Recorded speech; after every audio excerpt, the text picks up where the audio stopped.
Welcome, Crystal Joy Johnson of CJoy Yoga. And I'm going to talk a little bit. We're going to just do a couple of small moves on the chair. You know, I still have some friends who are working a lot and sitting in chairs or their couches and really having that rounded back and want some stretches to do in between. And the feedback that I'm getting is that people are not going back to older videos quite as much, but rather they're just kind of doing what I'm currently putting up. So some of this is not going to be new, but join me and let's just stretch our bodies a little bit from that seated, active, or to whatever it is, right, that forward position. So the first one we're going to do is downward dog with the help of the chair. Hopefully it does not have wheels on it. If it does, push it against something so that the front of it, so that it doesn't move on you, right? Hands wide, hopefully as wide as your shoulders, just depends on your chair. And you're going to really slowly start to walk back. Now I'm pushing gently down and forward with that chair so it doesn't come back with me, yeah? And I'm walking my feet back, so you don't want your chair on a slidey surface either. I'm walking my feet back until my heels are approximately underneath my hips. Bend the knees, even if you have the capacity to straighten them, take a second with them bent. With the knees bent, I wonder if you can find that upper rim of the pelvis and pull it a little bit more forward, chest a little more forward, buttocks, bones back. Now don't straighten the legs yet, right? We've been working on the solar plexus lately with some of the videos. So your solar plexus, 2 inches above your navel. Go ahead and just really gently tone that up towards the spine. Don't push it, don't be aggressive, just gently tone it up towards the spine. So now hopefully all sides of the spinal column are in a long and elongated state, right? And then we're going to maybe start to straighten the legs a little bit, but again, really tune into the spine. And if the spine starts to come out of that alignment that you had found, it is just not worth straightening the legs. I've been sharing lately, I straightened my legs for years and years and years, so much so that I hyperextend my joints and I've got all kinds of things, right? And so I'm discovering in my older, wiser years, I actually get more benefit in my body if I don't straighten my legs. It may look prettier or more proper according to some people, but to me, I get more my body. So I'm listening to my body these days and not what I think other people think if they look at me, right? Take a long breath. Yes, I'm leaving you here this long. And go ahead and walk forward, pushing down and a little forward till you get your weight in your feet and let go of the chair. That saved me when I worked in an office job. That was one of the things that I did multiple times a day, was just straight up downward dog from a counter or from a chair while I was waiting for the copies to copy or to finish while I was waiting, right? I would just add that piece in throughout the day and it was one of my best friends. I'm going to add one more piece for you for the buttocks. You can sit in the chair. Again, you're going to want to be careful if you have a wheelie chair because that, of course, is not that stable. I am sitting on the edge of said chair, right? And from that place, I find my erect spine that we just created in downward dog, so similar thing, yeah?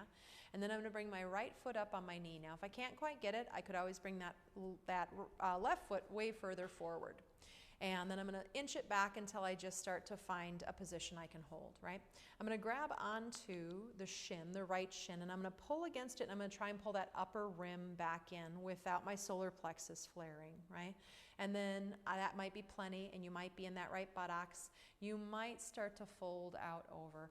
I can use just a little leverage against my leg. I'm not jamming on it, right? I got my shoulder blades sliding down. My spine is still erect, still long. But then right about here, my right buttocks, it's my left technically, but my right buttocks starts to talk to me. And so now I know I'm in my place. Now, lately I've been choosing to stay and work with the straight spine because I'm in the rounded position way too much between my sleeping patterns and working on a computer these days. So I don't need to round and soften. Well, I don't know, maybe my muscles need to soften a little bit, but can you still work from that erect place and still find the softness in all the other muscles? That said, if you find more benefit softening down, you do, right? Again, what I'm trying to do by saying this is what I do is not say this is what you should do. I'm trying to point out that traditionally people soften in. I am not doing the traditional things anymore. I'm doing the things my body wants. I'm really trying to listen to it. And inhale, coming all the way up. You get all these lectures all the time. I know, but I can't tell you how many times I still watch where people will be like, yeah, but it hurt. And I'm like, then, oh my goodness, right? We're going to bring that left leg up. Right foot might be out further. We inch it back until it's under the knee-ish or a little in front of it till we find that place. You can see how much tighter this side is. Part of that is skeletal for me, and part of it is muscular. So I don't judge it, I'm just noticing. I'm going to grab the shin and I'm going to try to pull my upper rim of my pelvis in without my solar plexus flaring. And then I'm keeping that length in the spine as I either maybe stay upright if I'm already feeling the stretch, or I might start to fold over. Now when I get there, I might stay with the long spine and just work from that place, but I might soften the body down in. Breathing. And I didn't say it, but I say it often, but if you have herniated discs, bulging discs, or have had, if you've had fusion in your S1, L5, right, any of those kinds of things, I would always work with that longer spine so that low back doesn't go into that compression over and over that caused the damage potentially to begin with, right? And inhale, coming all the way up, releasing that leg down. Now for just a moment, your eyes can be opened or closed. If they're open, try not to look at the screen or me. Just try to have a really soft focus, or close the eyes if that's helpful, and just tune in for just a couple of breaths.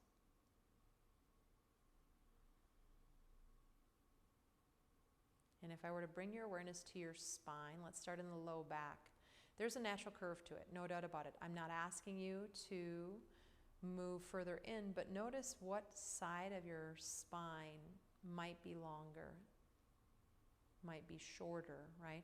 Is there a indifference? If the spine is rounding behind you, there's compression on the front side, right? The back side's too long. If you're leaning to the right, etc. So try to find neutral through that low back area, the lumbar, and then bring your awareness to the thoracic, the mid-back, T12 to T1. And again, if I'm bringing your awareness there, is there one side of the spine that is not in equanimity? And then can you elongate all sides of that spine from T12 to T1? And then bring your awareness into your cervical spine, your neck spine, C7 to C1. And you don't have to know all the exact stuff about it, right? You just start to get used to it. The more we talk about it, the more we bring our awareness there. And again, there are natural curves in the spine. I'm not asking you not to be in a natural curve and to have it be stick straight. But I am asking, if you notice your chin's moving up to the sky, you're compressing the back of your neck, you're overstretching the front of your neck. If you're constantly leaning your head to the left, you're overstretching the right side of your neck, you're compressing the left. And it's not that we can never lean one way, but if we're holding it there for hours at a time, yeah?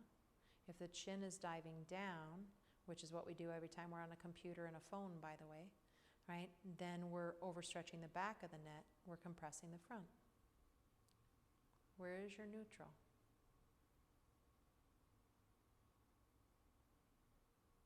Bring your hands together at your chest, inhale. Exhale, bow the head in. Moment of gratitude. Namaste. Okay, that meditation on the spine was a little longer than I intended, but ooh, that was a good one, I think. I actually do that for myself quite a bit. Namaste, friends.